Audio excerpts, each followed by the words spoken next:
রুচি নাই, মরার মুখে রুচি নাই, খাইতে পারি না। আগের দিন আর নাই, আগের দিন বাগে খেয়ে লাইছে। আসসালামু আলাইকুম গাইস, কেমন আছেন সবাই? আশা করি সবাই ভালো আছেন। তো ভাববেন প্রতিদিন বিরিয়ানি খাই কিভাবে খাই। তো বেশিরভাগই আনা হয় 3 প্যাকেট 4 প্যাকেট বাচ্চাদের জন্য। তো বাচ্চারা খাওয়ার পরে আমারে বাচ্চা বানিয়ে ফেলছে। তো আমার ভাবি খালি আমারই জোর করে খাওয়ায় আর মোটা বানায়। এত মোটা হয়েছি, তো আদর যত্ন করে বেশি খাওয়া ফেলতেছে আমাকে। আমি বুঝতেছি না কেন এরকম মোটা বানাইতেছে, ইচ্ছা করে না কি অনিচ্ছা করে, সেটা আপনারাই বলবেন কমেন্টস করে।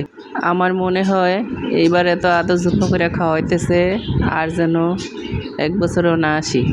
গাইস, আপনারা কমেন্টস করে বলবেন ব্যাপারটা কি সত্যি না অসত্যি। যাই হোক, খাবারটা কিন্তু এত আহামরি মজা লাগে নাই আমার কাছে। তো ইকরার থেকে যেটা আনে সেটা অনেক ভালো লাগছে। এই কাচ্চি বা এর কাচ্চিটা তেমন একটা ভালো লাগে নাই। কার কাছে কেমন লাগে জানি না, আমার কাছে যেরকম লাগছে আমি সেরকমই বলছি। তো সবাই বেশি বেশি করে শেয়ার করে দিবেন ভিডিওটা। আর যারা আমার মধ্যে কাচ্চি খেতে চান, আমার বাসায় আসবেন, আমার ভাইয়ের বাসায় ঢাকায় কাচ্চি ভাইয়ের কাচ্চি এনে খাওয়াবো আপনাদেরকে। তো সবাই ভালো থাকবেন, আল্লাহ হাফেজ, আসসালামু আলাইকুম।